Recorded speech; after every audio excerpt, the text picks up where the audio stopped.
PoK को लेकर भी अब इस वक्त की बड़ी खबर भी बता देते हैं। चीन ने पीओके में रडार सिस्टम लगा दिया है। चीन ने पीओके में तैनात की हैं कई तोपें।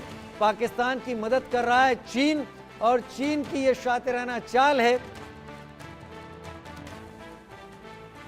चीन की हमेशा कोशिश रही कि दो फ्रंट पर भारत को घेर सके। हालांकि चीन के राष्ट्रपति और चीन का एस्टेब्लिशमेंट हमेशा बिजनेस के लिए भारत का मुंह ताकता रहा, लेकिन वो पाकिस्तान के मदद और पाकिस्तान के जरिए भारत को परेशान करने की कोई कसर नहीं छोड़ना चाहता।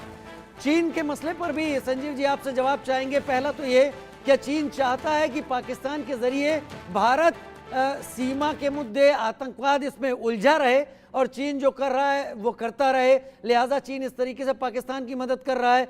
दूसरा, लगातार आ रहे बयान जिसमें नवाज शरीफ का भी बयान अगर जोड़ लें, जिनका ये कहना है कि 1999 में हमने भारत को धोखा दिया था, ये बयान और वर्तमान हालात क्या इशारा देते हैं?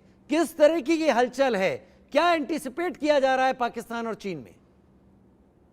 देखिए राजीव जी, चाइना की जो मंशा है वो भारत को घेर के रखने की, भारत के ऊपर दबाव बना के रखने की है, ताकि भारत एक वैश्विक स्तर पर एक बड़ी महाशक्ति के रूप में जो भारत का उभार हो रहा है उसे रोका जाए।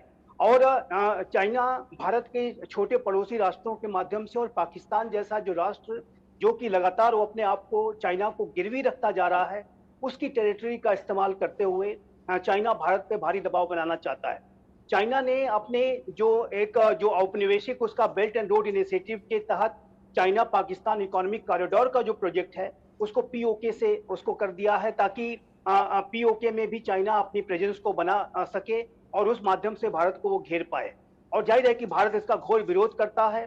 भारत ने यदि कभी बीआरआई जैसे इनिशिएटिव में कोई किसी तरीके का पार्टिसिपेशन नहीं किया है तो इसका बहुत स्पष्ट कारण यह है कि भारत की अनुमति के बिना भारत की जो टेरिटरी पाकिस्तान ऑक्युपाइड कश्मीर है वहां पर चाइना ने अपने प्रोजेक्ट चलाए। और अब तो जैसा कि आप अपनी रिपोर्ट बता रहे हैं, वहां पर अपने वो मिलिट्री को रडार वगैरह भी वो लगा रहा है। तो चाइना की जो साजिशें हैं वो नॉर्दर्न फ्रंट पे तो है ही, वेस्टर्न फ्रंट पर भी पाकिस्तान की टेरिटरी के माध्यम से रची जा रही हैं, जिसको लेकर के भारत का जो पूरा रक्षा तंत्र है, भारत का जो पूरी लीडरशिप है, चाहे वो डिप्लोमेटिक, पॉलिटिकल, मिलिट्री लीडरशिप, सभी इसके लिए तैयार है। हम टू फ्रंट वार की स्थिति को भी डील करने के लिए पूरी तरह से अपने आप को तैयार कर रहे हैं। और चाइना और पाकिस्तान मिलकर के भी यदि भारत के खिलाफ साजिश रचेंगे तो भारत उसके ऊपर विजय हासिल करेगा, इसमें कोई दो राय नहीं है।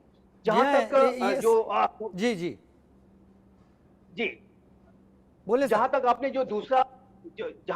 जो दूसरा प्रश्न किया है, जाहिर है कि जो पाकिस्तान ऑक्युपाइड जो कश्मीर की जो पूरी टेरिटरी है वो भारत की टेरिटरी है। वहां पे जो लोग हैं वो भारतीय हैं और वहां पर लोगों के ऊपर दमन, शोषण, बर्बरता, अत्याचार लगातार किया जा रहा है। पाकिस्तान के अंदर इस बात का अवश्य एक दबाव है कि भारत की जो वर्तमान सरकार है वो पाकिस्तान ऑक्युपाइड कश्मीर को लेकर के बेहद गंभीर है और इसमें कोई दो राय नहीं है कि ये सरकार गंभीर है। और जो अभी भारत की लीडरशिप की तरफ से जो बयान जारी किए जाते हैं, जिस तरीके के, यानी दोनों ही मुल्क इस बात को लेकर आशंकित हैं कि अगर प्रधानमंत्री नरेंद्र मोदी की सरकार रिपीट होती है तो उनके लिए केक वॉक तो किसी तरीके से नहीं होने वाला। उनको अब कई मुद्दों पर, कई चीज़ों पर उन्हें अपने पैर पीछे खींचने होंगे और उसी को लेकर सारी तैयारी है।